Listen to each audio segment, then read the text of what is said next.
papa est venu, on l'a amené à l'hôpital. Oui. Là, les gens au quartier étaient en train de me taper. Oui.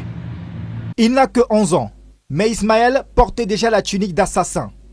Dans cette vidéo devenue virale sur la toile, le jeune adolescent confesse les mobiles qui l'ont conduit à l'assassinat de son géniteur. Oui, tu as pointé combien de fois? Une seule fois. Je voulais qu'il parle à l'hôpital pour que par derrière, il proche ma mère. Ce drame survenu à Bafoussam pousse à s'interroger sur les facteurs qui peuvent pousser un enfant aussi jeune à commettre un tel acte. Pour Maurice Somo, psychosociologue, la réponse est à chercher en partie dans la déstabilisation du socle familial. Dans les explications que nous avons eues de ce qui s'est passé pour cet enfant précis, vous comprenez très aisément et très facilement que les raisons de son acte se trouvent dans la triangulation de la relation psycho-affective au sein du noyau familial, qui est ici c'est complètement défait, et l'enfant y a trouvé des mobiles suffisants pour se déstabiliser lui-même et pour trouver l'inspiration nécessaire pour poser un acte comme celui-là. Des jeunes comme Ismaël, auteurs de meurtres ou d'assassinats, on en trouve de plus en plus au Cameroun. Il y a 2 semaines, un autre jeune arrachait la vie à sa mère au quartier Maképé à Douala avant de se rendre lui-même à la gendarmerie. 8 mois plus tôt, une autre scène similaire secouait la ville de Garoua. Un adolescent de 17 ans assassinait sa mère qu'il accusait d'avoir volé son argent. Ces derniers mois, à Douala, les microbes, ces agresseurs en bande organisée ont permis de découvrir des jeunes meurtriers, très peu âgés, ôter la vie ou blessés sans aucun remords. Ces enfants qui réclament du travail, c'est des enfants qui ne peuvent pas aller à l'école. C'est des enfants que la famille n'a pas trouvé les moyens d'encadrer. C'est des enfants qui n'ont pas tout le confort nécessaire. Parce que ceux qui ont tout le confort nécessaire vont difficilement se détacher pour aller s'allier aux microbes. Au Cameroun, le Code de procédure pénale prévoit en son article 80 que les mineurs de moins de 10 ans sont exempts de toute responsabilité. Ceux entre 10 et 14 ans ne peuvent être soumis qu'à des mesures spéciales, tandis que les 14 à 18 ans, bien que responsables, bénéficient d'une excuse attenante. L'enfant en question n'a que 11 ans. Il a appelé son papa et mort s'en est suivi. L'enfant interviewé au niveau de la gendarmerie a dit que il a fait parce qu'il voulait aller voir sa maman. Et se disant que, il a dit que l'intention n'était pas de le tuer, mais il se disait qu'en l'amenant à l'hôpital, il va profiter pour aller voir sa maman. J'ai causé avec le voisin de ce monsieur. Et il m'a dit, voilà ce qui s'est passé. L'enfant vivait d'abord avec sa mère. L'enfant vivait d'abord avec sa mère et sa mère est allée le laisser dans son village, dans le village de sa mère. Et la maman, elle est remontée en ville. Bon, quand le monsieur, qui en fait est ce qu'on appelle vulgairement comme un bensikiner, donc conducteur de moto, c'est là il gagne sa vie, il a appris, il a dit c'est pas possible. Moi, étant vivant, je ne peux pas accepter que mon enfant aille vivre au village, alors que je peux le ramener en ville pour avoir un meilleur suivi, les meilleures écoles. Il est donc allé chercher son enfant au village. Il l'a ramené en ville, parce que c'est à Bafoussam. Il l'a donc ramené en ville, et je pense qu'ils ont vécu pendant 2 ou 3 ans. Entre-temps, donc, apparemment, l'enfant voulait souvent aller voir sa maman.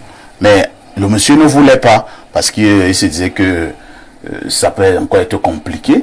Et il m'a dit, le monsieur était un monsieur attentionné.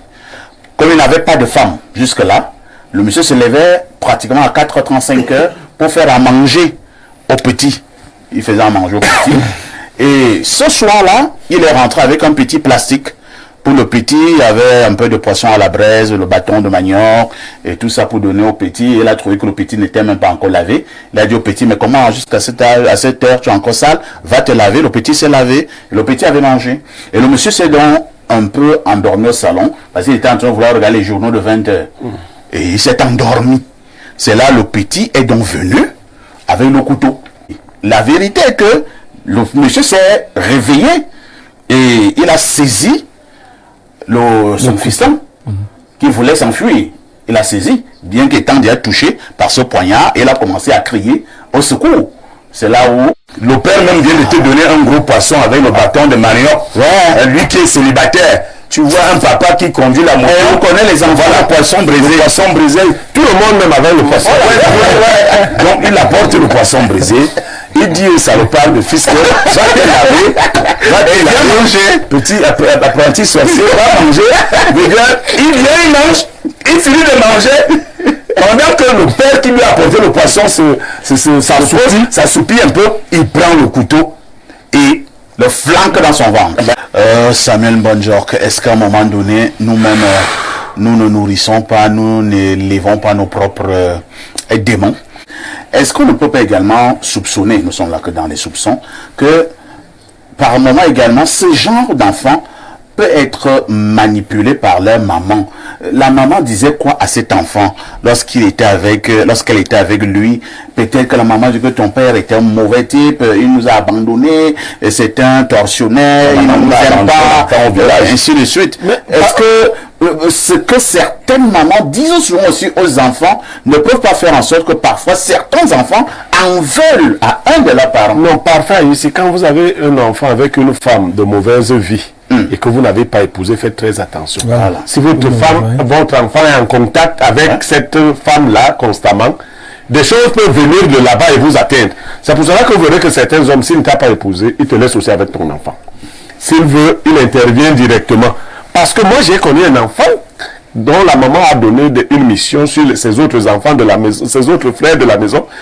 Il est venu, tout jeune, 7 ans à l'époque, il a découpé les cheveux de sa soeur. Il a mis dans un plastique pour aller remettre à sa maman qui est dehors. Imaginons ce qu'on devait aller faire avec ses cheveux. La maman de la maison l'a attrapé avec ses cheveux-là. Elle dit, mais qu'est-ce que tu fais avec 7 ans. 7 ans. Il lui a confié que non, c'est ma maman qui m'a demandé les cheveux de ma soeur. Donc, vous les femmes là, on n'est pas obligé de vous épouser. Non, il faut qu'on soit clair. Si on ne t'a pas épousé, restez tranquille. Ne nous pourrissez pas la vie comme ça. Bonjour les enfants. C'est papa. C'est dur d'être une femme au Cameroun. C'est dur d'être une femme épouse d'un Camerounais. Je voulais d'abord faire une dédicace à toutes ces femmes qui nous portent, qui nous transportent, qui nous transforment. Parce que c'est vous qui nous donnez la force d'être de grands hommes. Mais comme c'est dur d'être une femme au Cameroun, les enfants. Mon mur est un asile psychiatrique à ciel ouvert et ma salle d'attente est toujours bondée. Bienvenue à la clinique, les enfants. Une société authentiquement patriarcale. Avec là, c'est déjà la faute de la femme, c'est-à-dire que la mère du gars. Pour ceux qui ne connaissent pas l'histoire, c'est l'histoire d'un petit garçon qui sont en train de vous raconter là, qui vivait avec son père.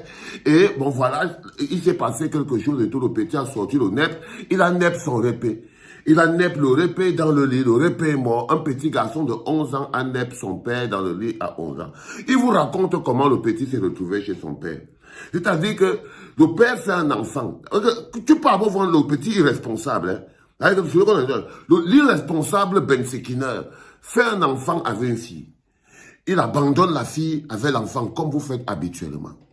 Il abandonne la fille avec l'enfant, les mères seules. Il abandonne la fille avec l'enfant, peut-être que lui il est trop pauvre. Lui fait le Ben Sikin. Il n'a pas la force, l'argent pour s'occuper. Mais pour mettre dedans, pour mettre son tuyau et verser l'huile, il était opérationnel. Pour mettre son tuyau et verser l'huile, il était opérationnel. Mais pour éduquer, il ne peut plus. La femme, qui est une dynamite, mère de famille, commence à se battre avec l'enfant. Parce que moi aussi, je vous raconte ça dans une autre version. Elle commence à se battre avec l'enfant. Elle se rend compte qu'elle ne s'en sort pas. Elle ne s'en sort pas avec l'enfant. Elle prend la route, elle part déposer l'enfant au village. Beaucoup d'entre vous, là, prennent les enfants, pas déposer chez grand-mère, elle pas déposer l'enfant au village en attendant qu'elle fight pour pouvoir avoir quelque chose, pour pouvoir les nourrir. Je connais trop de femmes fortes. Je connais trop de femmes déterminées. Je connais trop de mères courage. Je connais trop de mères soldats, les enfants. Pardon. Si vous voulez manquer de respect à quelqu'un, laissez les femmes tranquilles. Vous voulez manquer de respect à quelqu'un, laissez, peut-être à vous-même, laissez les femmes tranquilles. Parce que si nous autres, nous, on est vivants, si nos enfants sont vivants, si on est aujourd'hui qu'on a la famille, c'est parce qu'on a eu une grande femme à côté de chez nous. Et qu'on a eu une grande femme dans nos vies. Et je ne peux pas permettre ça, ce n'est pas normal. Donc, maintenant, le type se rend compte, il apprend, dans un Congo, ça étant à Douala ou Yaoundé, que son enfant est au village, que la mère est partie laisser l'enfant au village. L'orgueil des répés le prend. Il prend l'enfant au village. On ne dit pas qu'il est parti voir la mère, et avec la mère, ils sont partis prendre l'enfant pour venir lui donner pour y garder. Non, on ne dit pas ça. Non, il a démarré sa moto, il est parti prendre l'enfant au village. Il est venu avec. Il est venu avec. Ils ont vécu 3 ans. Ils ont vécu 3 ans. Et selon le sac de modérateur Perfecto, pendant tous ces 3 ans-là, lui, le petit lui disait que non, il va aller voir sa mère. Donc, il a ramené l'enfant 3 ans dans la vie. Il ne veut pas que l'enfant aille voir sa mère. On va dire ça comme ça là. Donc, il séquestre l'enfant. Quand tu dis que l'enfant ne doit pas aller voir sa mère, ça veut dire qu'il y a déjà une expression qu'un peu on peut parler de la séquestration. Qu'est-ce que tu en sais? Qu'est-ce que tu en sais? Finalement, cette altercation de je vais aller voir ma mère, tu ne pars pas, je vais aller voir, tu ne pars pas. Bon, ça finit par le neppage. Le petit a neppe le répé. Je ne dis pas que c'est une bonne chose. Mais c'est arrivé que, bon, le petit a neppe le répé. Personne d'entre eux ne peut savoir exactement si le répé en abusait pas du petit là. Qui vous a dit que le type était si gentil? Est-ce que vous avez déjà fini les enquêtes pour savoir pourquoi il voulait tellement aller retrouver sa mère? Bon, les hommes là, ça c'est Perfecto, Niemek, ils font le procès des femmes. Si on ne vous a pas épousé, si on ne vous a pas fait, c'est Seigneur Dieu Tout-Puissant. Et quand ils pensent que je n'ai que des filles dans ce pays-là, je vois comment vous les hommes là, vous réfléchissez. Oh, c'est compliqué les enfants. Oh là là là là là là. C'est trop compliqué les gars. Allez les enfants, c'était le tout premier, un mix de premier podcast et de pause pipi. C'était papa.